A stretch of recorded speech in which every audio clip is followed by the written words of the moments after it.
नमस्कार, स्वागत है आपका मेहर तपस्या योग चैनल में। दोस्तों, आज हम बात करने जा रहे हैं फॉरवर्ड बेंडिंग के ऊपर, आगे झुकने के लिए। जब हम पैदा होते हैं उसी समय हम आगे झुकने में सक्षम होते हैं। आगे झुकने में सक्षम से मतलब ये नहीं कि उसी समय हम पश्चिमोत्तानासन कर देते हैं, नहीं। माँ के गर्भ में भी हम शशांक आसन में ही होते हैं, आगे की तरफ ऐसे झुके हुए होते हैं। तो ये हमारी नेचर होती है, प्राकृतिक रूप से होते हैं। लेकिन जैसे जैसे हम बड़े होते रहते हैं, हम इस प्राकृतिक देन को, जो प्रकृति के द्वारा हमारे शरीर को दी गई है, ये भी हम खो देते हैं, इसको भी लूज कर देते हैं कहीं ना कहीं। और फिर बाद में हम सोचते हैं यार हम तो ऐसे कर लेते थे, अब क्यों नहीं कर पाते हैं। भाई, अभ्यास भी एक चीज होती है, अभ्यास भी सभी को करना पड़ेगा उसके लिए। और हम आज उन्हीं के ऊपर बात करेंगे, आगे बैंड होने के लिए कौन कौन से आसनों की जरूरत होती है, कैसे कैसे जरूरत पड़ेगी उनकी। तो चलिए हम उनके शुरुआत करते हैं और बातें भी बीच बीच में करते रहेंगे। जब आप आगे झुकने के लिए करते हैं, आप शुरुआत में ऐसे बैठ सकते हैं नॉर्मल किसी भी मुद्रा में। सबसे पहले आप इस मुद्रा में बैठ जाए। और आप एक बात का ध्यान रखें दोस्तों, इससे पहले आप वार्म अप जरूर कर लीजिएगा। अगर आपने वार्म अप नहीं किया, कभी आप सोचते हो जैसे मेहर भाई करवा रहा वीडियो में, हम उसी के हिसाब से कर ले। वार्म अप तो मैं भी कर लेता हूँ, वार्म अप आप भी कर लीजिएगा और अच्छा जबरदस्त वार्म अप कीजिएगा इस वीडियो को देखने से पहले। इस चीज को क्या, किसी भी वीडियो या एक्सरसाइज को करने से पहले वार्म अप बहुत जरूरी चीज है। यहाँ से हम आगे की तरफ फॉरवर्ड करेंगे। इस मुद्रा में बैठने के बाद हम आराम से आगे की तरफ बैंड हो सकते हैं, जितना आपसे बैंड हो वहां पे आगे कोहनी टिका ले। कोहनी टिका के अपनी हथेलियां ठोडी के ऊपर, ठोडी के नीचे, यहां आप अपने हिप्स के अंदर खिंचाव महसूस करेंगे। फिर धीरे धीरे आप क्या करेंगे, आगे की तरफ झुक जाएंगे।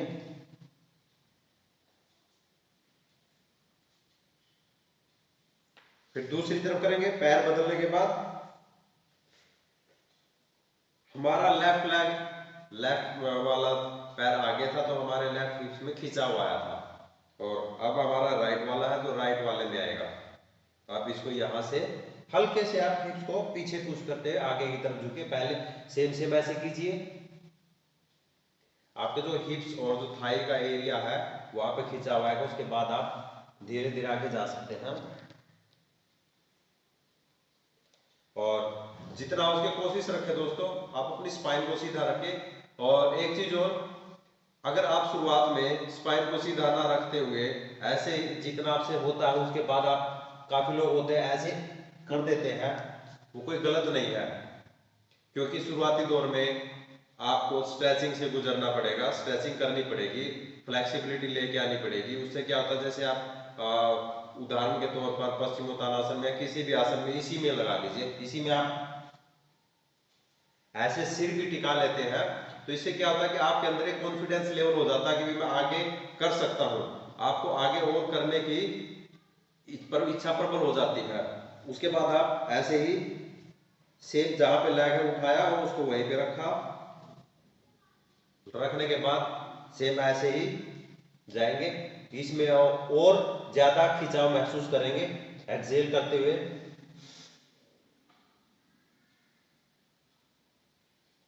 फिर वापिस ऊपर आएंगे, दूसरी तरफ और करेंगे दोस्तों, दूसरी लेग से।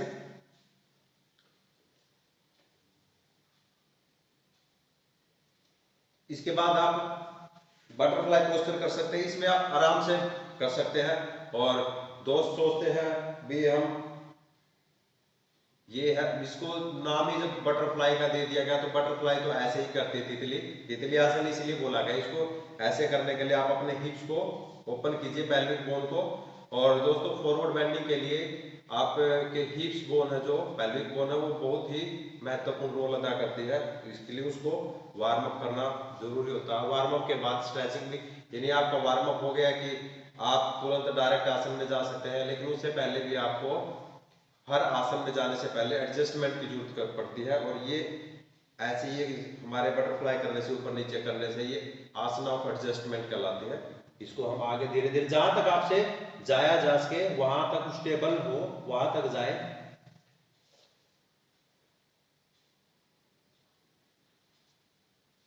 उसके बाद दोस्तों आप कोई भी आसन करते हैं या वार्म अप करते हैं, वार्म अप के दौरान मैं आपको सिर्फ एक साइड करके दिखाऊंगा, दोनों पैर को एक एक साइड, और आपने दोनों साइड करना है। ये रोटेशन जरूर कर लीजिए आप लेग्स की, 3 4 5, और आप दोनों तरफ कीजिए, 1 2 3 4 5। आप इसको कम से कम 10 both side with both leg, आपको राइट लेग को क्लॉकवाइज एंड एंटी क्लॉकवाइज, और 10 बार। इसके बाद हम आ जाएंगे दोस्तों माउंटेन पोस्चर में। माउंटेन पोस्चर के बाद इसमें हम जाएंगे अधोमुखो श्वासान।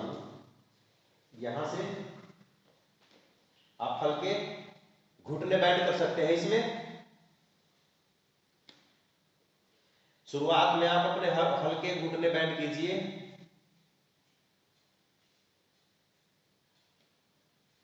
फिर धीरे धीरे एड़ियां जमीन पर टिकाते हुए पूरी स्ट्रेचिंग दीजिए। ऐसे मत कीजिए शुरुआत में, कभी आप सोचो कि ऐसे नहीं करना दोस्तों, ये गलत है। इसके लिए आप ऐसे कर सकते हैं, आप अपने घुटने बैंड कीजिए, और एड़ियां अगर मैट के ऊपर टिकी रहे तो और भी अच्छा, नहीं टिके तो एड़ियां उठा ले, ऐसे ऐसे स्ट्रेचिंग कीजिए एक्सहेल करते हुए।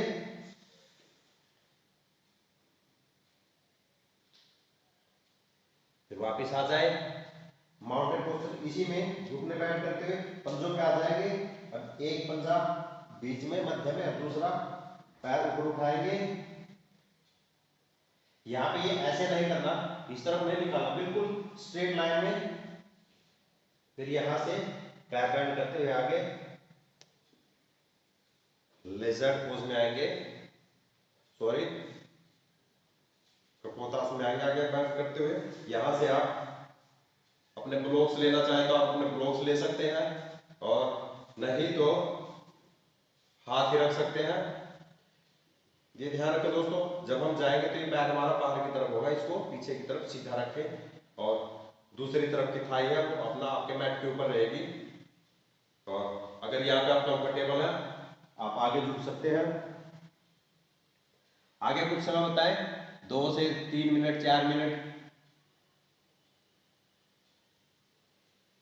अगर आप ज्यादा समय नहीं बिताना चाहते हो तो जल्दी जल्दी इसको कर सकते हैं, 2-4 बार कीजिए, उसके बाद फिर आराम से आपकी मसल्स आपके अकॉर्डिंग चलेगी। फिर दूसरा करेंगे हम,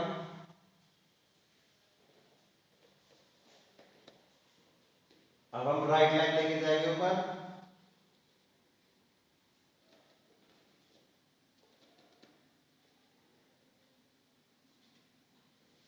कपोतासन की प्रिपरेशन के लिए भी होता है। और ये हमारे हिप्स बोन होते हैं, जो ये देखिए यहाँ से ये इसको थाई को नीचे बैट पे रखते हुए, अगर आपकी नहीं भी रखी जाती तो कोई बात नहीं, यहाँ पे आप ये ब्लॉक ऐसे रख सकते हैं, और कोई तकिया भी रख सकते हैं। ये देखिए यहाँ से पैर को पीछे करते हुए पैर को सीधा करेंगे, जो थाई आपकी बाहर की तरफ उसको घुमा लीजिएगा, और आप यहाँ पे बिल्कुल अपनी बॉडी को स्ट्रेट करने की कोशिश कीजिए ऐसे। अगर स्ट्रेट नहीं होती तो कोई बात नहीं, धीरे धीरे कीजिए, और कहीं भी ऐसे पुश मत कीजिए, जहां पे आप वहीं पे रुकिए, उसके बाद आगे झुक जाएं।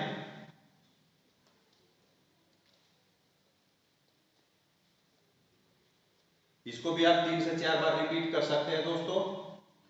3 से 4 बार रिपीट करने के बाद जितना हो सके मैक्सिमम टाइम स्पेंड कीजिए इसमें। इसके बाद इसको वापस आ जाएंगे हम। अब एरिया मैट के ऊपर रखिए, पर्वतासन में आएंगे। जब आप पर्वतासन में आएंगे अपने कंधे खोलने के लिए स्ट्रेचिंग करेंगे अंदर की तरफ, तो आपकी हैमस्ट्रिंग मसल्स के ऊपर काफी खिंचाव आएगा, जो क्या कि फॉरवर्ड बेंडिंग के लिए सहायक होगा। यहां से हम डायरेक्ट ऐसे भी रख के आ सकते हैं, और यहां से सीधा या ऐसे आने के बाद बैकवर्ड लेग डाउन।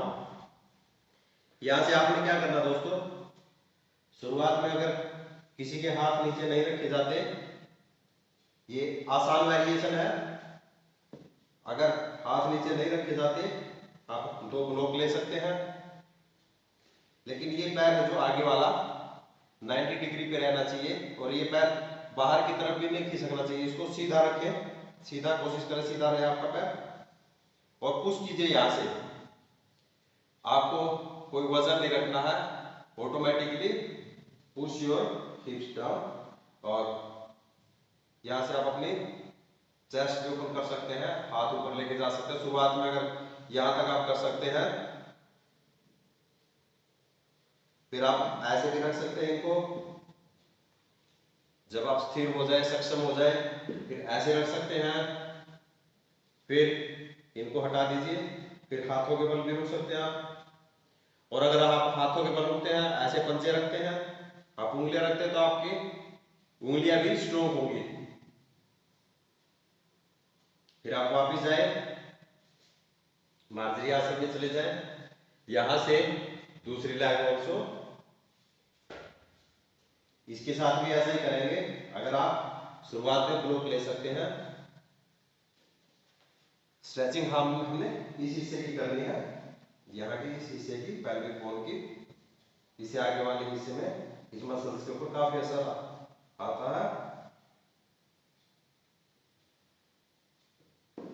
फिर इसको आप ब्लॉक ऐसे कर लीजिए, सेम पिछली बार की तरह।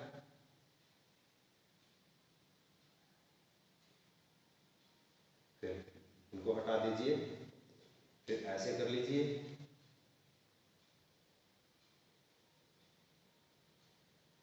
फिर वापस आ जाइए।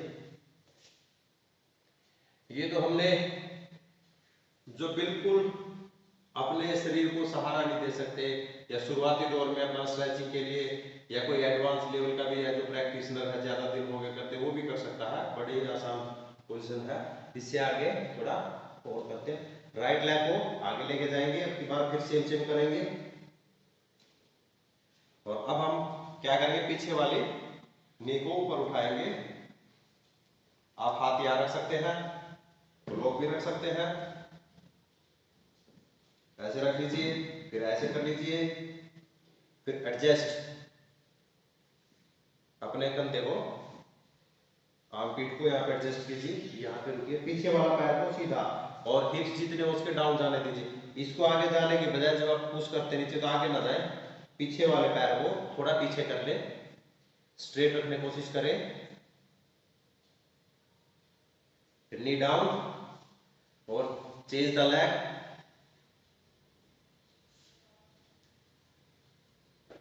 दूसरी तरफ चेंज करेंगे, इसको भी ऐसे ही। ये देखिए, बैकवर्ड लेग नी अप, फिर ब्लॉक ऐसे करेंगे। उसके बाद अपने आप को फिक्स करते हुए घुटने के ऊपर यहां से सामने देखिए, और ये 90 डिग्री पर ही रहे, पीछे वाला घुटना ऊपर। अब देखिए यहाँ पे कितना खिंचाव आ रहा है। अब मार्जरी आसन में आ जाएंगे। मार्जरी आसन में आने के बाद दोस्तों अब आपने क्या करना है, थोड़ा सा 1-2 आसन हो रहा है, जल्दी जल्दी बताऊंगा। पैर आगे खोल लीजिए, पैर थोड़े ज्यादा खोलने के बाद आपको आसानी होती है आगे फॉरवर्ड बेंड करने में। दोनों हाथ आगे नीचे रखेंगे। अगर आप यहाँ भी है, यहाँ भी आगे ऑप्शन नहीं चुका जा रहा, तो आप ब्लॉक रख सकते हैं। ब्लॉक रखने के बाद स्पाइन को स्ट्रेट कीजिए, ये देखिए ऐसे इस तरफ स्पाइन स्ट्रेट कीजिए, फिर धीरे धीरे आगे कीजिए। यहां रुकने के बाद थोड़ा हल्का सा जब आप हिप्स को पीछे की तरफ पुश करेंगे, फिर आप धीरे धीरे और कोशिश कीजिए। धीरे धीरे आप कोहनी बैंड कर सकते हैं। फिर उसके बाद आप अपना माथा फोरहेड वो फ्लोर के ऊपर रख सकते हैं, मैट के ऊपर। धीरे धीरे आपकी फ्लेक्सिबिलिटी और इंप्रूव होगी और इसी में आपने ऐसे आना है और ऐसे स्ट्रेचिंग करनी है। इस स्ट्रेचिंग में आपकी पूरी की पूरी मसल्स के ऊपर स्ट्रेचिंग आए, जो कि फॉरवर्ड बेंडिंग में भी आगे सहायक होगी। दूसरी तरफ करेंगे। शुरुआत में आप हाथ रख के उठ सकते हैं। आप करेंगे, करते करते महसूस कीजिए अपनी मसल्स को। और दर्द होता है तो आप इसको ये मत सोचिए कि दर्द हो रहा है, तो आप आसन से जैसे ही बाहर आते हैं तुरंत दर्द गायब हो जाता है। दर्द भी दो प्रकार का होता है दोस्तों, एक तो होता है ज्यादा देर तक रहे और एक होता है जो आसन करते ही साथ वापिस भाग जाए। हम राइट लेग फॉरवर्ड, यहां से हम इसको ऐसे भी कर सकते हैं। जब हम करेंगे शुरुआत में क्या है, आपका अगर माथा यहां पे आता है, घुटने के ऊपर लगता है, तो घबराने की जरूरत नहीं है कि हमने गलत पोस्चर किया। इससे क्या होगा कि आपका कॉन्फिडेंस लेवल बढ़ जाता है। आपको रिमाइंड करा देता हूँ, कॉन्फिडेंस लेवल बढ़ने से आप और अच्छा करते हैं। अगर आप 2 बार करेंगे, 10 बार करेंगे, 20 बार करेंगे, कोई रिजल्ट नहीं आएगा तो आप हताश हो जाएंगे, आप करेंगे ही नहीं। तो अगर आपका यह बैंड होने पर लगता है तो आप कर लीजिए, कोई दिक्कत नहीं है, शुरुआती दौर में कर लीजिए। लेकिन इसको लगातार मत कीजिए, कोशिश कीजिए और गहरा करने की और डीप करने की। इसमें क्या है, अब यहाँ से पार्श्वोत्तानासन, इसमें आप दोनों हाथ आगे रखते हुए जितना हो उसके ठोडी घुटने से भी आगे ले जाने की कोशिश करें, सिर को आगे की तरफ। ये देखिए, अब दूसरी तरफ भी ऐसे ही करेंगे। ऐसे करके दिखा देता हूं आपको। ये देखिए, जितना उसके अगर आप यहां तक रखते हैं तो ऐसे लगा लीजिए, कोई दिक्कत नहीं है।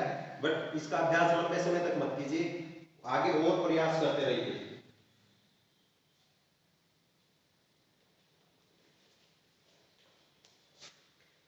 इसके बाद दोस्तों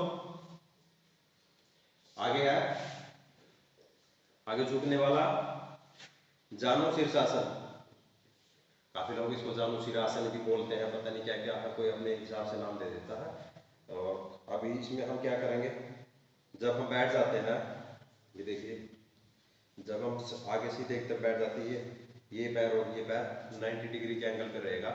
इसमें हम क्या कर सकते हैं, आगे की तरफ झुकेंगे। अगर शुरुआती दौर में आपसे आगे की तरफ नहीं झुका जाता तो आप बेल्ट ले सकते हैं, कोई कपड़ा ले सकते हैं, ऐसे लगाएंगे और आगे झुकेंगे।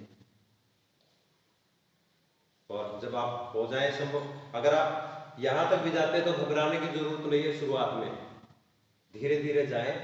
यहां से अगर आप कोहनी को नीचे रख के जाए तो प्रेशर पूरी कमर के ऊपर आएगा। अगर आप यहाँ से शोल्डर ब्लेड यूज करेंगे तो ये ऊपर से करते हुए पुश कीजिए आगे की तरफ। शोल्डर ब्लेड ऑटोमेटिकली आपके विद स्ट्रेट स्पाइन आपको आगे की तरफ पुश करेंगे। दूसरा है, दूसरी तरफ भी ऐसे करेंगे। दूसरी तरफ भी आप ले सकते हैं, बेल्ट ले सकते हैं, कोई स्ट्रिप ले सकते हैं, कोई टॉवल ले सकते हैं, कोई और कपड़ा ले सकते हैं आगे झुकने के लिए। दोनों हाथ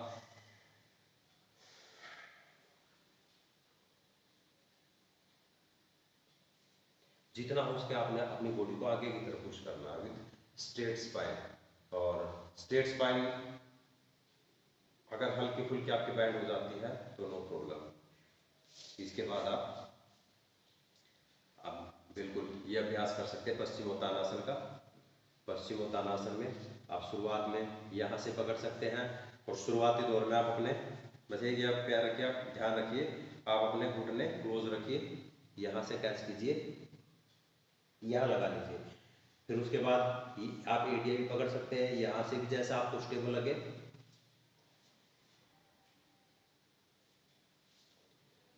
इस अभ्यास को आप करते रहिए और आप इस अभ्यास को करने से आपकी आगे फॉरवर्ड बेंडिंग, दोस्तों मैं ज़्यादा नहीं कहता, अगर आप इसको अभ्यास को करते रहेंगे तो आपकी फॉरवर्ड बेंडिंग जल्दी सुधर जाएगी। और ये नहीं कि आपने 1 दिन किया, 2 दिन किया, 4 दिन किया और आपकी फॉरवर्ड बेंडिंग सुधर गई। आपको इसका अभ्यास करना पड़ेगा, कम से कम लगातार 1 महीने तक अभ्यास कीजिए इन आसनों का जो आपको बताया है, तो 100% आपकी फॉरवर्ड बेंडिंग में चेंज आएगा, अपने आप में आप देख पाएंगे। और ये कोई आपने प्रेशर के साथ नहीं करना है। कभी आप सोचे कि आगे गए हम एक प्रेशर के साथ, जहां तक आपसे जाया जाता है स्टेबल वहां तक जाइए विदाउट एनी प्रेशर। और after 1 month without any pressure you will go in the last where you want to go, वहां तक आप पहुंच सकते हैं। अगर 1 महीने से थोड़ा ज्यादा लग जाता है, 2 महीने लग जाते हैं, तो घबराने की जरूरत नहीं दोस्तों। आप निरंतर अभ्यास करते रहिए। आप शुरुआत में कहाँ थे और 1 महीने बाद कहाँ होंगे। अगर आप 1 महीने बाद भी जहाँ पहुंचना चाहते हो वहां नहीं, तो 2 महीने में पहुंच जाएंगे, लेकिन आपके अंदर का कॉन्फिडेंस लेवल वो बढ़ जाएगा। उसके लिए आपको अभ्यास की निरंतर आवश्यकता है, तो अभ्यास करते रहिए दोस्तों। मिलते हैं अगली वीडियो में। अगर आपने चैनल को नहीं सब्सक्राइब किया तो सब्सक्राइब कर लीजिएगा, बेल आइकन को प्रेस कर दीजिएगा, और ताकि आने वाली वीडियो की सारी नोटिफिकेशन आप तक पहुंच जाए। नमस्कार।